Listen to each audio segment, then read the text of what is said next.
দেখুন আমরা গাড়ি ইপিএসের এখানটা কভারটা আমরা খুলে নিয়েছি। তো আমরা ইপিএসে দেখুন এখানে জং খাওয়া দেখতে পাচ্ছি, এখানে দেখুন তার দিয়ে বাঁধা রয়েছে।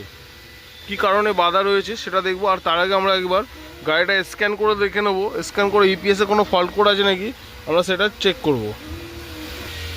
দেখে নিন, আমরা গাড়ি স্ক্যান করব, অটোমেটিক স্ক্যান ভিন রিড করছে। এটা দেখে নিন, অটোমেটিক ভিন রিড করছে, ভিন রিড করে নিয়েছে। দেখুন হুন্ডাই 2012 গাড়ি ইয়ন আছে, এইচ মডেল ইয়ন 2012।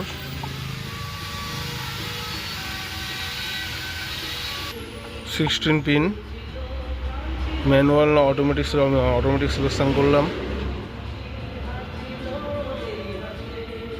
ওকে,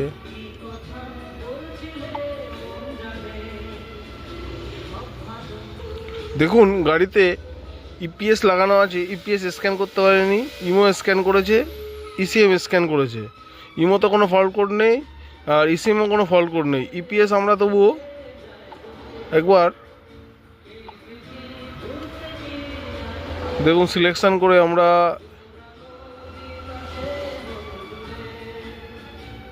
ফেল্ড দেখিয়ে দিল, ইপিএস কানেক্ট হচ্ছে না।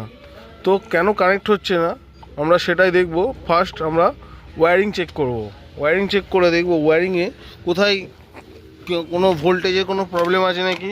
ফিউজ চেক করব। এখানে 7 নম্বর ফিউজটা 1 2 3 4 5 6 7, এই 7 নম্বর ফিউজটা পাওয়ার স্টারিংয়ে আছে। তো এই ফিউজটা ঠিক আছে, আমরা চেক করেছি, ফিউজ ঠিক আছে। তো আমরা এবার মডিউল চেক করে নেবো। মডিউল চেক করে নিয়ে মডিউলে দেখব কোনো প্রবলেম আসছে নাকি। আর তার আগে ওয়্যারিং চেক করব। তার আগে আমরা মডিউলে ডাইরেক্ট লাইন দিয়ে দেখব যে মোটর কাজ করছে নাকি। দেখুন আমরা ওয়্যারিং টেস্টটা নিয়ে নিয়েছি, আর এখানে কাপলারগুলো খুলে নিয়েছি, 1 2 3টে কাপলারই খুলে নিয়েছে। আমরা এবার ভোল্টেজ চেক করব কোথায় কি ভোল্টেজ আসছে। দেখুন আমরা আগে স্টিয়ারিংয়ে মোটর খারাপ আছে নাকি সেটা আগে চেক করে নেবো। দেখুন স্টিয়ারিং আমরা ডাইরেক্ট লাইন দিয়ে দেখে নিচ্ছি। দেখুন স্টিয়ারিং বাদিকে কাটলো, এইবার ডান দিয়ে কাটলো, স্টিয়ারিংয়ে মোটর ঠিক আছে। তো এখানেও আমরা লাইন চেক করে নিয়েছি, এখানেও লাইন ঠিক আছে। যতটা সম্ভব এর মডিউলার প্রবলেম আছে, আমরা মডিউলার আগে খুলে চেক করব, তারপর আপনাদেরকে ফাইনাল রিপোর্ট দেবো। দেখুন আমরা মডিউলার খুলে নিয়েছি, মডিউলার খুলে মডিউলারের পরিস্থিতি দেখুন। মডিউলারের ভিতরে পুরো রাস্ট পড়ে রয়েছে, জল এসে পুরো দেখুন পরিস্থিতি। দেখুন মডিউলার বক্সের ভিতরটা।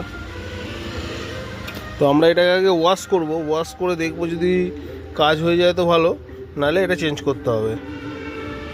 আমরা মডিউলার ওয়াশ করে নিয়েছি, ওয়াশ করে নিয়ে দেখুন পরিষ্কার হয়ে গেছে, কিন্তু মডিউলার কাজ করছে না। তো ফাইনালি মডিউলার আমাদের চেঞ্জ করতে হবে। তো আমরা অন্য মডিউলার নিয়ে এসে লাগিয়ে আপনাদেরকে ফাইনালি কমপ্লিট করে দেখাবো গাড়ির যে প্রবলেম ছিল সেই প্রবলেম সলভ হয়েছে কি হয়নি। আমরা ইয়নের দেখুন নতুন মডিউল নিয়ে চলে এসেছে, সেকেন্ড হ্যান্ড, একদম নতুন কন্ডিশন রয়েছে। আর এটা পুরোনোটা স্ক্যান হচ্ছিল না, আর ইপিএসের লাইটও জ্বলছিল না মিটারে। এখন আমরা এটা গাড়িতে লাগাবো, গাড়িতে লাগিয়ে আপনাদেরকে দেখাবো যে ইপিএসের লাইটও জ্বলছে আর স্ক্যানও হচ্ছে। দেখুন ইমোবিলাইজারে কোনো ফল্ট কোড নেই, ইসিএমে কোনো ফল্ট কোড নেই, ইপিএসও কোনো ফল্ট কোড নেই। তবুও আমরা ইপিএস একবার ঢুকে আপনাদেরকে দেখে দিচ্ছি। No DTC. আগে APS steering control module scan হচ্ছিল না, এখন স্ক্যান হয়েছে। Read fault code, no fault code, no trouble code আছে। এইবার আমরা এখান থেকে ব্যাক চলে যাব। ব্যাকে গিয়ে আপনাদেরকে আমরা দেখিয়ে দিচ্ছি। আগে মিটারে দেখুন ইপিএসের লাইট জ্বলছিল না, এখন জ্বলছে। আবার ইগনিশন অফ করলাম, ইগনিশন অন করছি।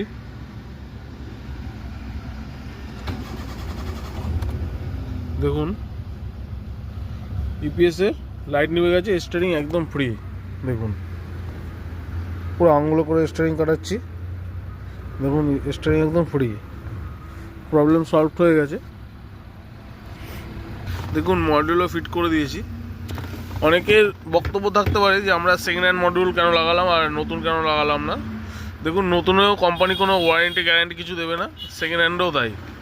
নতুনের দাম পুরনের থেকে অনেক বেশি। তো যেই কারণ মডিউলগুলো চট করে খারাপ হয় না যতক্ষণ না কোনো ওয়াটার ড্যামেজ আর যতক্ষণ না শর্ট এসব কিছু আসে ততক্ষণ মডিউল খারাপ হয় না। অতএব নতুন লাগালেও যা ফেসিলিটি পাবেন সেকেন্ড হ্যান্ড লাগালেও তাই ফেসিলিটিই পাবেন।